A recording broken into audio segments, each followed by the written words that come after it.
Easy guys, it's Monk here. Today we're going to look at like the basics of mastering your tracks, like mastering your own track so you can have it at a good volume for playing out in DJ sets or for even self-releasing if that's what you wanted to do.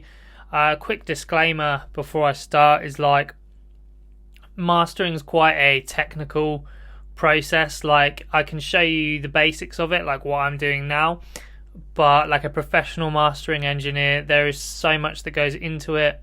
Also just like the ability of a mastering engineer's ears is really important, just like how well they can hear stuff. I'm convinced professional mastering engineers can hear stuff that I just can't, and this might have to do with like the quality of their monitors, the setup of the room they're in, all these factors, and also obviously years and years of experience.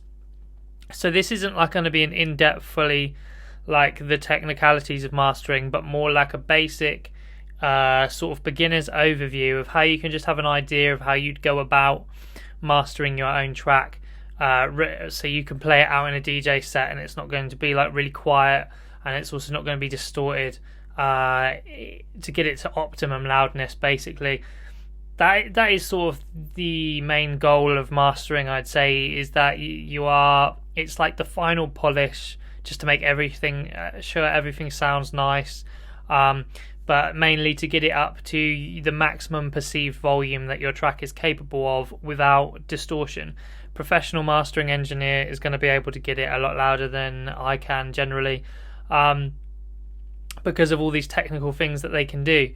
But today we're going to look at sort of like ground level, just the basics of like having a mastering chain and being able to like do your own master for a quick play out. So now I've said that, we're going to go into the process that I would sort of go through. So this is a track here that we're going to be looking at mastering. It's a track called Shasha off of my full-length album Temple of Monk, which, quick promo, if you like this track and you want to go check out the album, I'll leave that links below because that'd be wicked.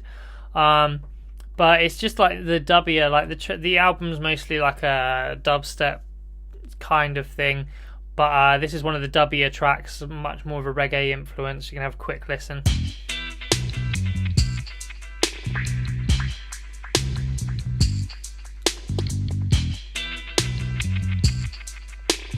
So while that's playing, I just want you to pay attention to this little volume meter down here, and you can see that's peaking at around -6. That is done intentional. Every time I bounce out a pre-master, I always bounce it out to be around -6 decibels. This just seems to be like the industry standard that mastering engineers ask for.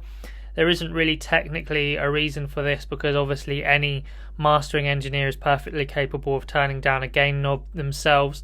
However, I think it's just more of a precautionary measure just to be safe and to make sure that you're not peaking, because if you give them a pre-master that's already hitting 0, they're unsure whether that is like the raw pre-master or whether that's already going through some sort of limiting, which can affect their workflow and how the product comes out their end. So it's good for them to just like be sure that this is the raw pre-master and that it's nowhere near peaking. There's plenty of headroom for them to work with, all them kind of things. So aim for about -6 as just a general rule. It's not steadfast, and like you might find engineers that don't ask for that, but just bear that in mind.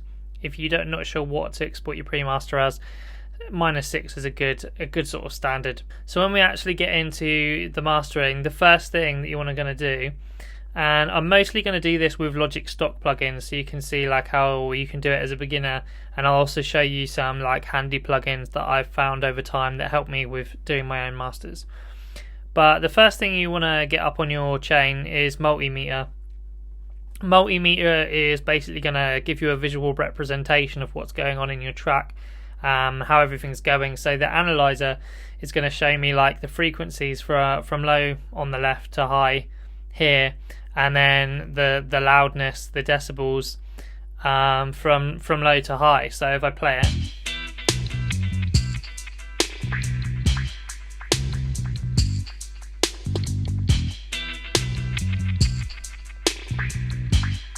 that's straight away showing me like my sub bass information over here.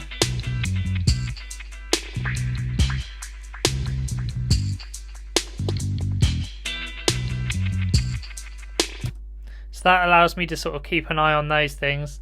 And then you've got the goniometer, however you say that. And this is going to show me like the stereo image of my track.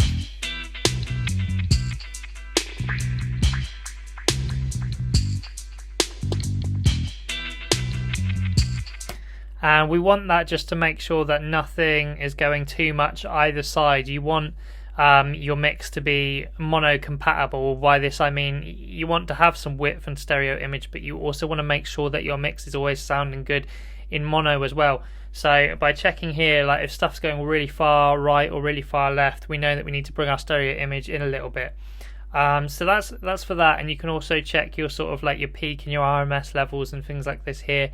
Not going to go too much into it, but the metering is an important part of the mastering process. The next thing that I would do, or the first thing I'd actually do that's going to affect my signal, is I like to just put a bit of analog warmth. Like running stuff through analog equipment is what like the high-end professional mastering engineers you'll find will do, because there's just certain color and certain tones that come from analog equipment that can really benefit your track. Now, analog equipment is obviously really expensive, and I don't own a lot of it myself. So we like to use like emulation plugins, and the one that I use most often, where have I put it? Yeah, I put it in my distortion because it's technically a saturation is what we're using it for. So virtual tape machines from Slate Digital, or you can use any tape emulation plugin. They sort of vary in like how good they are, but if you do your research online, you'll be able to find something. But Slate Digital virtual tape machines, that's the one that I use. And this is going to be slightly saturating my signal and just giving it a bit of color and a bit of warmth. So let's play it now. First thing that I'm noticing is that that's actually put my gain up a little bit over here, like I'm now peaking at 5.8. So all I'm going to do is bring the output down. You want to try and keep until the final stage where you're bringing all the volume up. You want to try and make sure that your volume isn't changing regardless of effects that you're putting on it. You're always keeping it at the same volume. So in the virtual tape machines, there's this little button, the link. You need to unclick the chain, because otherwise when you move output it changes the input and vice versa. So we're going to click the chain and just bring the output down a bit to make sure that we're not bringing the overall volume up yet.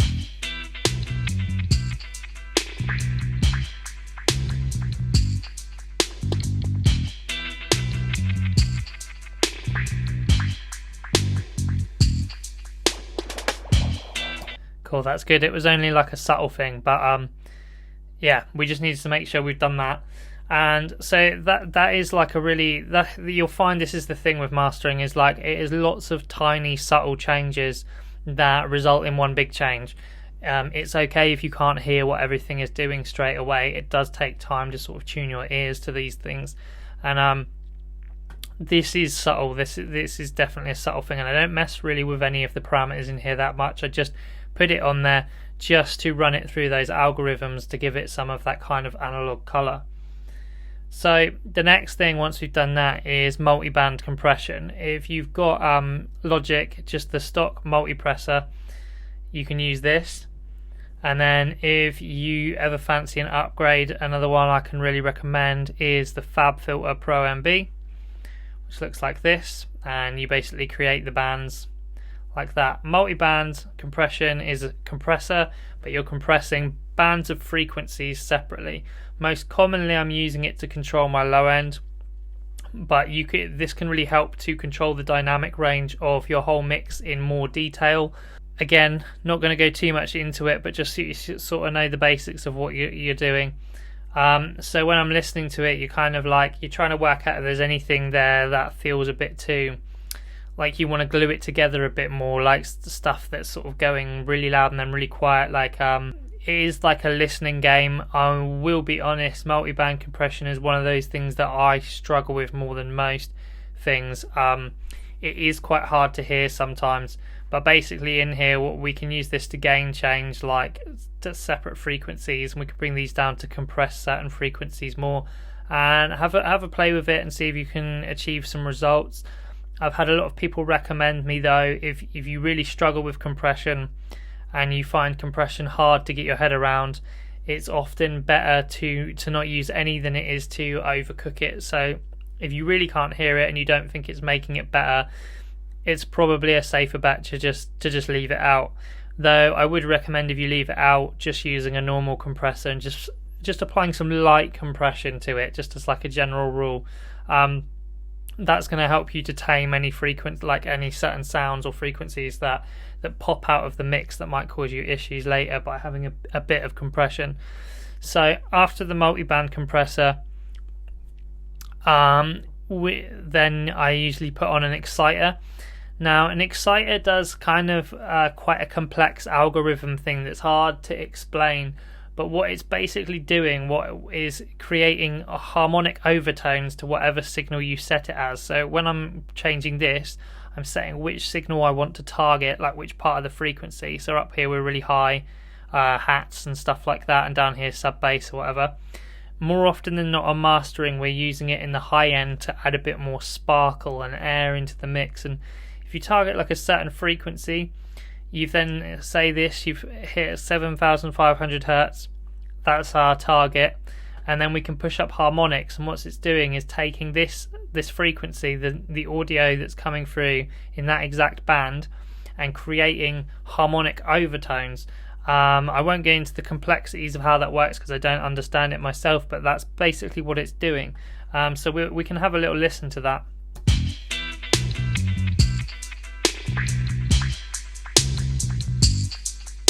You can hear that really bringing out the hat there. Obviously that's quite an extreme setting, but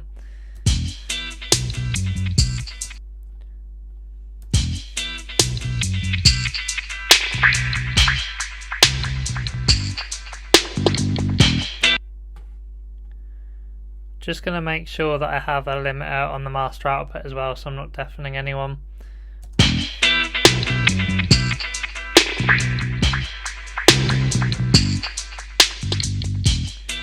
So that's quite an extreme setting, but you can hear like how it's targeting certain frequencies. I would say with things like this as well, with this applies to compression as well. When you struggle to hear stuff, a good sort of way to do it is work backwards rather than working forwards. So if you put your plugin like this to an extreme setting, like 104% or something stupid, you're going to so obviously be able to hear it. You will have overcooked it, and then like once you've got it there and you can hear it, obviously, slowly bringing it back until it's at like a nice subtle level where it doesn't feel like overbearing. That's going to be easier to tune it in than if you're going from nothing and trying to wait until you can hear it. Just as a general tip there for more subtle use of effects. So then after the exciter, this is when I'd probably then apply some like general compression. So we can use the stock compressor here. Again, my recommendation if you want to upgrade at some point is the Fab filter. The whole Fab filter suite really is like really high standard professional grade mastering equipment. Studios, like I always say, it is like an industry standard. Like you will find any high-end studio will have the Fab filter suite. So like general compression for this tutorial, because it's sort of more of a beginner thing, I'm going to stick to the stock plugins, but yeah, that's just a plugin recommendation if you want to upgrade your compressor. But looking at the stock one, all we're going to do here is I'm just going to try and shave off, not necessarily shave off, but just tame some of the transients, tame some of that stuff that is sticking out a bit too much. And I find this easier to do on the graph, because this visual thing in the middle, this is your sort of like analog needle thing, and then graph, I find the graph slightly easier to sort of see what I'm doing, because it sort of shows you what the compressor is doing along the top, and it shows you your audio signal along the bottom. So we'll just look at that.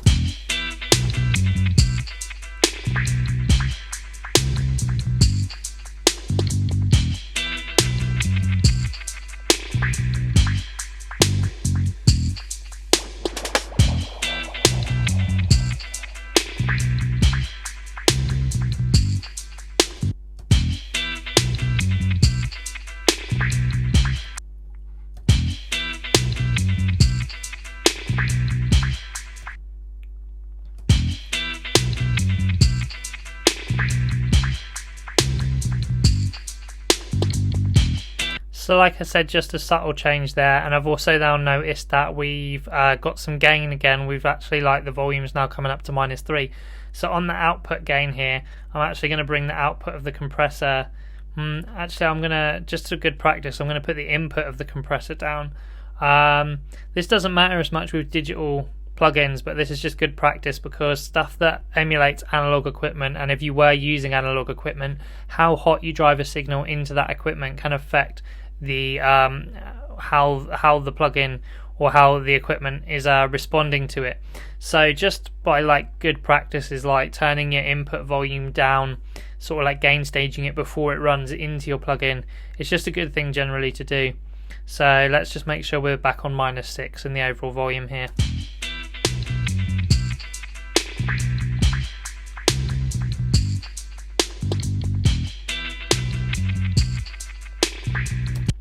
Perfect. So after the compressor, I'm then going to get an EQ out, and we generally, when I'm producing, I just use a normal channel EQ. When I'm mastering, I go for the linear phase EQ. Both of these are in Logic. Linear phase EQ is basically a, like, more complex EQ, not more complex to use. It looks the same, does the same, but what it's doing is protecting against phase issues. When I do stuff like this with a normal EQ, you can sometimes create phase in this sort of area where you're curving it off. I'm not going to go too into what phase is, but it basically is like a technical issue that can happen with your mix. Linear phase EQ is set up in such a way that it protects against this happening. The first thing that you'd probably ask is, why don't we just use linear phase EQ all the time? Basically, it's just way more CPU intensive because it's having to protect against that. There's more complex algorithms at work, which means it's going to take up more, like, energy from your computer to do so. So if you had loads of linear phase EQs on a project, you're going to burn out pretty quickly. So, but in mastering, because we just got one track in here and one effect chain, we can tend to get away with it. So when I get my linear phase EQ up, the first thing I'm doing is making sure that I'm taking out some of the low frequencies that we don't need. Anything that's inaudible, any sub bass that you can't hear because it's below, like, human hearing, or just, like, so low that it doesn't matter, all that's going to do is muddy up your mix and cause issues and sort of hinder you from reaching the potential loudness that you might be after. So I always do, like, a low cut around here. And you can see our bass here, like, comes around here and that, so I can actually bring that in a bit more.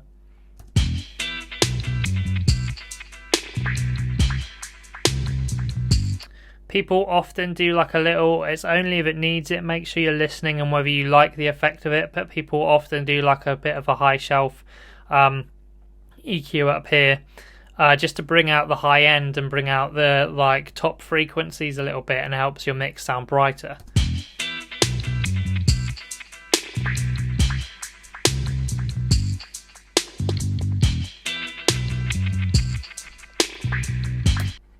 If you at any point upgrade your EQ, again, if you get the FabFilter Pro Q, if you only ever get one FabFilter plugin, by the way, Pro Q3 is the way to go. It is, like, it's a phenomenal plugin. But what you can do, what's cool with Pro Q3, if you want to do EQ with this, if I want to make a low cut, right? At the moment, this is like working like a normal EQ. This is my stereo signal. What I can do is, considering the stereo image, you want your bass and your kick, really, like your low end, you just want it to be in the middle of the stereo image, and everything else more either side, sort of like happening around the bass and the kick. So what can help in mastering, just to, like, help this additionally, is in FabFilter we have this option here. When we create an EQ band like this, we can then go here and we can change it to mid and side. If I have it on mid, and then I do basically what we've done with the linear phase EQ, is like cutting out the really low frequencies that we don't want.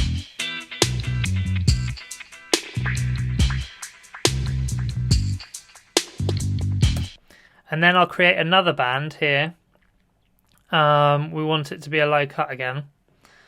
And with this one, I'm going to change it to side. So now this means we're only affecting the signal that's happening in the side rather than the mono signal. This is just your left and right. And what I can do here is I can bring this like way further across, because it's basically going to cut all of the low frequency information from the sides, so it's just in the middle.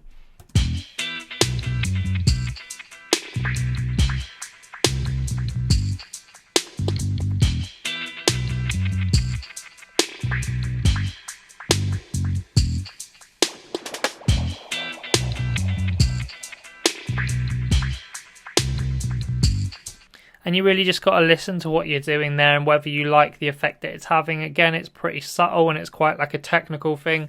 So, but this is just like if you copy that kind of rough thing, you can't go too far wrong there. Just be careful with like how much of it you cut from the sides here. Like if you make sure you don't do something that you think makes it sound worse, because at the end of the day, all that really matters is the sound at the end. And at this point, this is when I want to start thinking about the loudness of my track. I basically feel like after all these things are applied, you can do a lot more with the EQ as well. I didn't go too far into it. This is just like basic, but sort of you want to do some more complex EQ stuff like identifying problematic frequencies, dipping them out.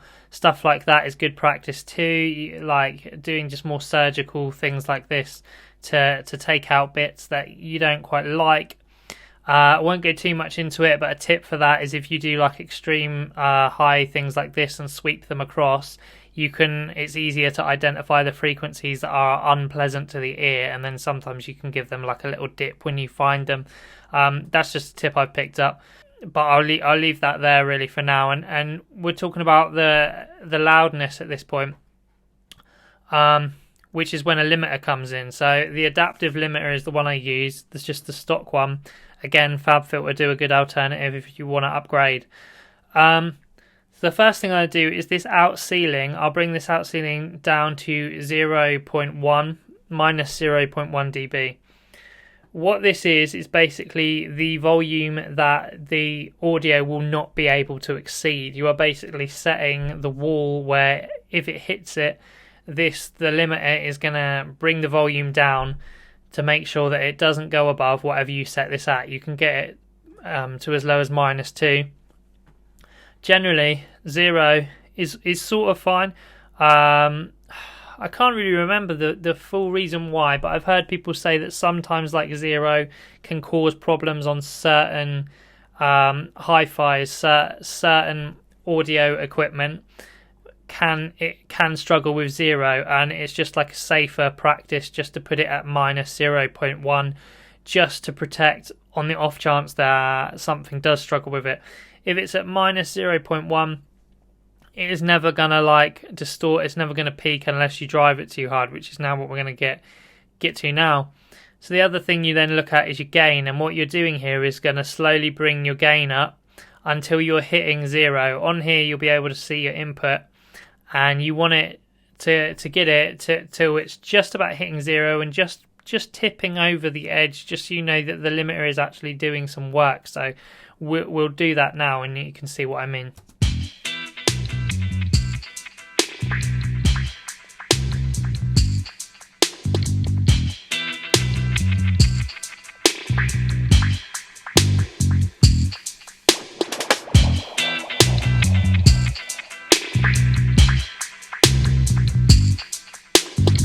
Now I'm driving this limiter pretty hard, like we're just hitting 0, so that is fine, but because I'm using so much gain, it's better practice to stack limiters, apparently. It's information I've picked up. Apparently it's better to stack limiters so you're not driving one plug-in to work too hard. Apparently you can get more loudness out of stacking them, working sort of like at a nice amount. Maybe if I go +4 on this one, and then we stack another one after it to do another 4. See what this does.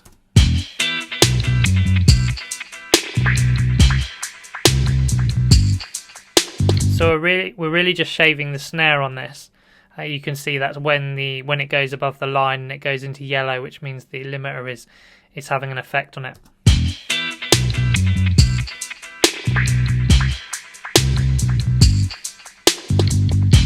So I'd probably go for around there, and that essentially really is the mastering chain.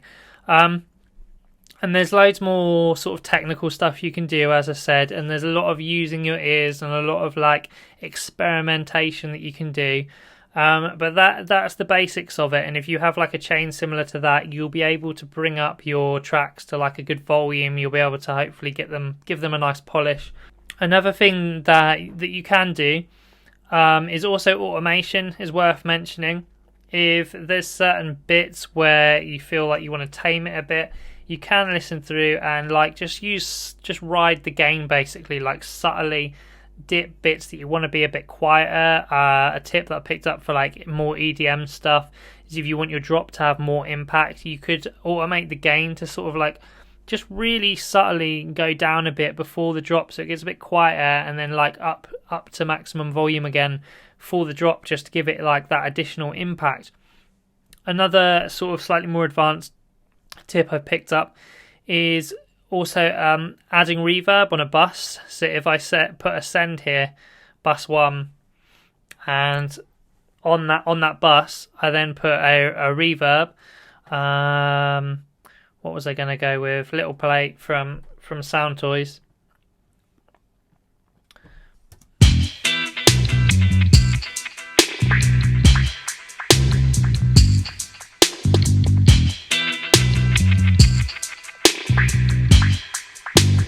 And just really subtly, not a lot, but just a little bit of reverb, a little bit of that send, because you don't want to drown it out. But that can help to put your whole mix in the same space by putting it all in this same reverb. You want it really subtle. You don't want to hear that the whole track is in a reverb, but by just like a little sprinkling of it, it can help to sort of glue everything together and make sure that everything is in one space, essentially. The other thing you can consider as well is maybe like setting up a compressor on a bus as well and doing something like parallel compression or even parallel saturation. If you're not sure what parallel processing is, like putting effects on parallel, I have actually done another video on that, so I'll leave that linked below if you want to go check out on my video on parallel processing. But that is the basics of mastering. That is how I master a track. Hopefully that's helpful to you. Hopefully you've learned some stuff, and hopefully you can now master your own tracks and give them a bit of polish. If you did find that useful, please drop a like. That really helps the algorithm. Subscribe if you aren't subscribed. If you have any questions at all, please leave them in the comments and I'll try to get back to you. Also, if you have any other like tips, tricks for mastering, please leave them in the comments as well. I'm really interested to hear them, and hopefully other people can find use from them as well. And other than that, big up, and I'll see you guys in the next video.